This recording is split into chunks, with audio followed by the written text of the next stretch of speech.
April 2019 is shaping up to be a truly fantastic month for VR, but with so many new headsets being released, how on earth can you decide which is the best one for you? This video is going to help you decide. Let's get into it. So VR's been quite stagnant for a couple of years. We've had additions like the Oculus Touch controllers and things like that, but we haven't really had a consumer grade new head-mounted display really to titillate and excite us. And along comes no less than 3 really exciting propositions in April 2019. These are slightly different headsets, they have slightly different use cases, but in this video we're going to do a comparison to help you decide which is the best one. The headsets we're going to take a look at are the Oculus Quest, a fantastic standalone headset that doesn't require an expensive PC to run, the spiritual successor to the Oculus Rift, the Rift S, more of a 1.5 upgrade than a full version 2, but exciting nonetheless, and a great Windows mixed reality offering from HP by way of the Reverb. And this video is quite timely because, of course, Valve had just teased their new VR headset, the Index. We will do a little bit of speculation on that.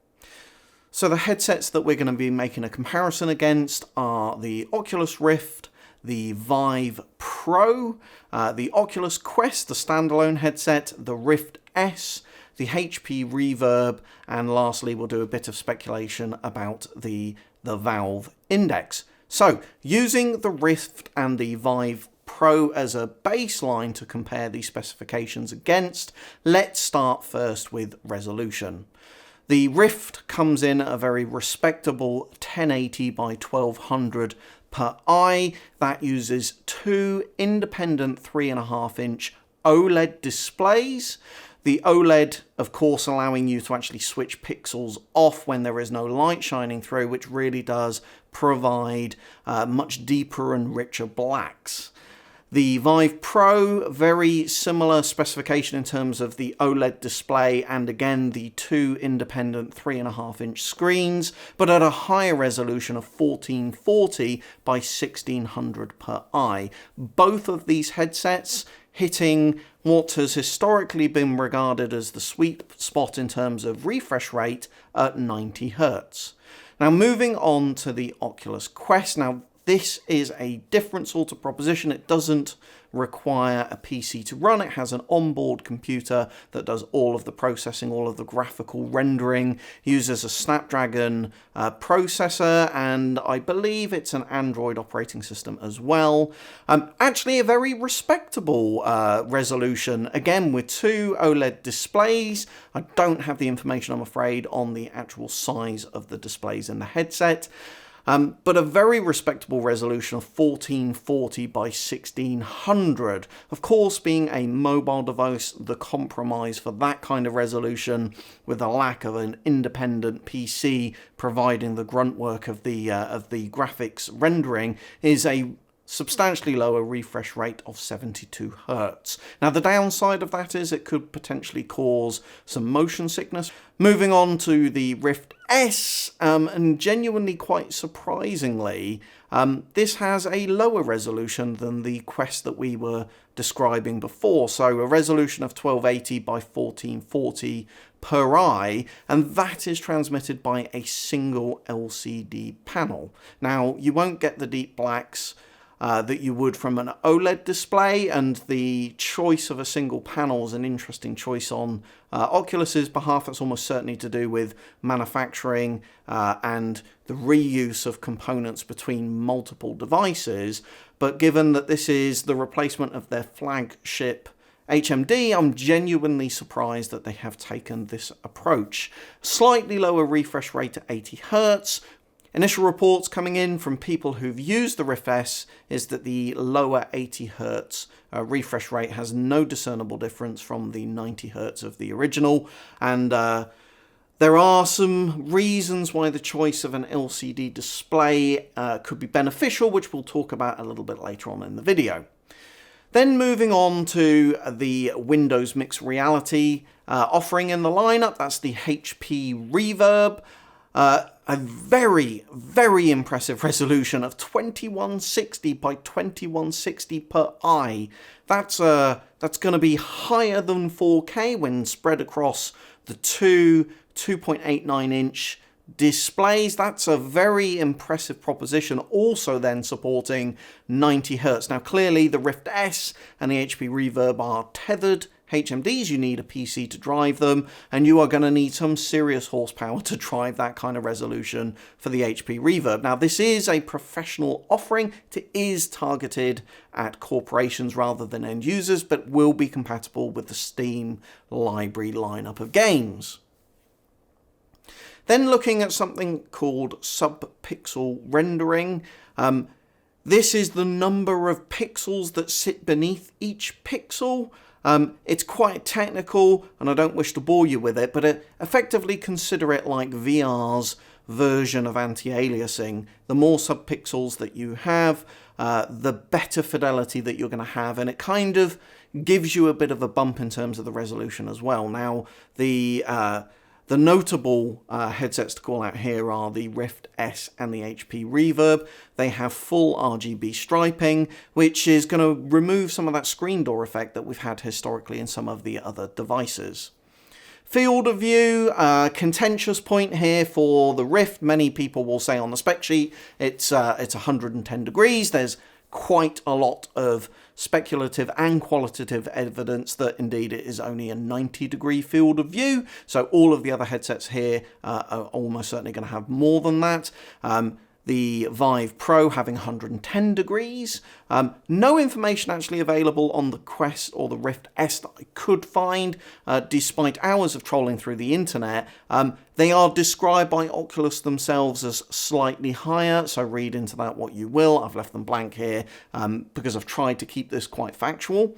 And the Reverb, a very impressive 114 degrees field of view. Now, how discernible that is going to be is likely going to be dependent on the shape of your face and your own kind of interpupillary distance. But HP Reverb have a spec sheet that they have absolutely gone on record as saying as having 114 degrees field of view.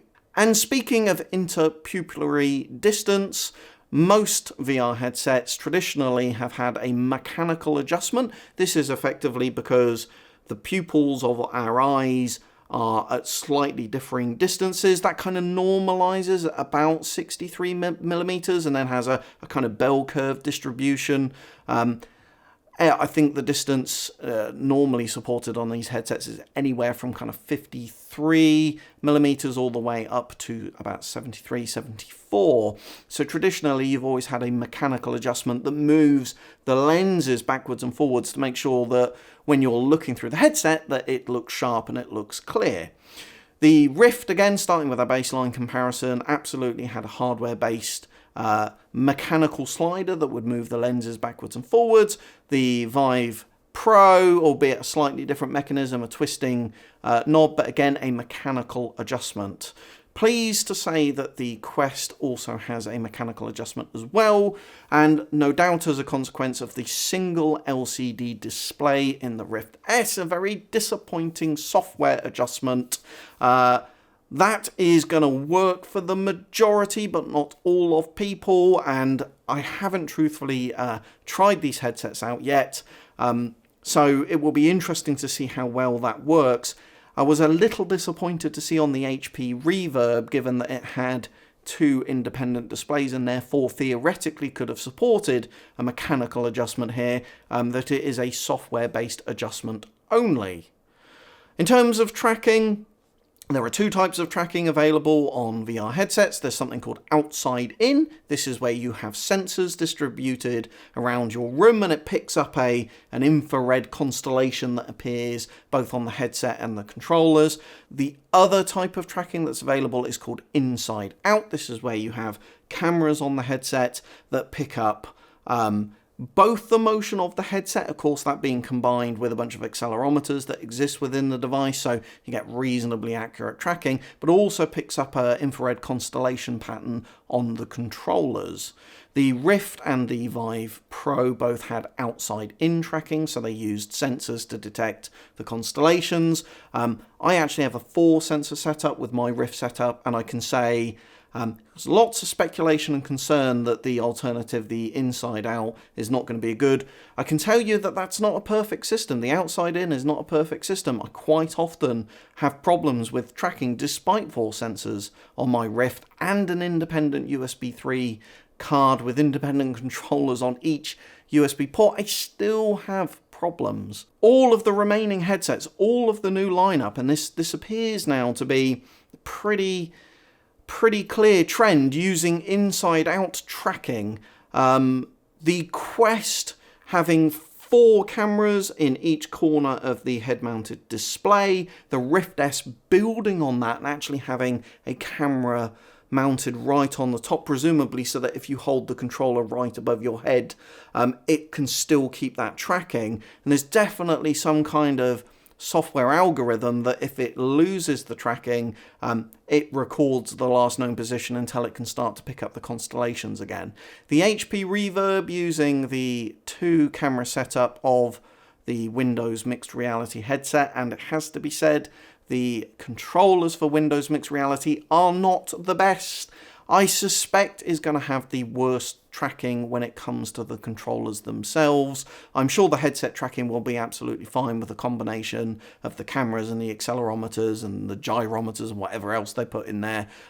But the Windows Mixed Reality offering proposition with the controllers, it's exactly the same controller, so we shouldn't expect anything particularly special there at all. So, the last thing really to look at is the cost. The Rift, which will be discontinued, by the way, when the Rift S is released, coming in at $399 for UK-based viewers. To swap the dollar symbol for £1. Now, you can buy the Vive just on its own. That comes in at $799. For the sake of a fair comparison, I've included the offering that comes with the Lighthouse sensors and controllers, and that comes in at a cool $1,098. That is a phenomenal amount of money to spend on a VR headset. The Quest, again, very simple pricing proposition here from Oculus, $399 for the Quest, and also the Rift S, the successor to the Rift, again, coming in at $399, so no more expensive than the device that succeeds. The HP Reverb is a slightly more expensive proposition at $600, but given that not only are the screens smaller and you're getting that 2160 by 2160 per eye, the pixel density on those screens is very, very, very high indeed. So I think that's about what I would expect to pay for a device like that. All of these devices using Fresnel lenses, so you can expect very good visual clarity. And I should also add that the sub-pixel rendering will make both the Rift S and the HP Reverb appear at slightly higher resolutions than they actually are. Of course, all these specifications are no substitute to actually sitting and looking through the device itself, but it's quite difficult to do that, particularly given that the majority of us are going to buy these from some kind of online shop, so the specifications are a good indicator of the sort of clarity you should expect. So, which of these devices should you buy in April? The answer is absolutely none of them. Valve have teased the long-anticipated Index. Absolutely zero specifications that I can offer onto this particular presentation, other than to say that we know from the picture that shows the actual headset itself, it will definitely have a mechanical IPD adjustment. That's very clear and visible in the photograph. And what we also know from some leaked pictures towards the end of 2019 is that this is almost certainly going to have outside-in tracking, likely through the use of Lighthouse sensors, because we can see the infrared diode marks on the outside chassis of the HMD. There's a couple of interesting components or aspects of this headset that we really don't understand.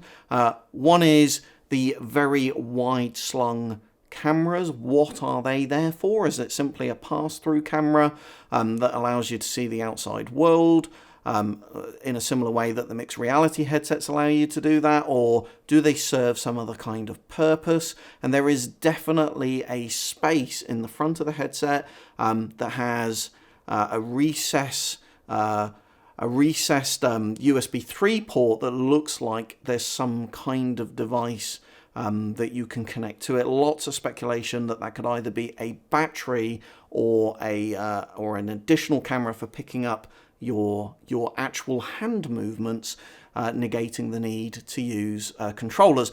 And speaking of controllers, I would be very surprised if this didn't include the Valve knuckle controllers that have been very publicly on development for some time. But genuinely, I think with that teased announcement of the Valve Index, it's well worth waiting to see what they've got in store. Lots of speculation that the resolution is going to be on par with the Vive Pro, but then equally I've seen lots of speculation that suggests it could be more in the order of the HP Reverb. So quite a wide spread of different propositions of devices. They all make trade-offs in some manner or another. So really depends, I think, on the kind of PC that you've got, if at all, and the kind of horsepower that you've got and the ability to drive some of these resolutions. But either way, whichever of these headsets you go for, it's great that we've got active competition in the market. Active competition drives better pricing, better propositions, and a much better VR experience for us all. So there we go, guys. I hope you're really well wherever in the world you are. I'd love to know which headset you're intending to buy, so please leave that in the comments below. Like, share, and subscribe, and I will see you in my next one.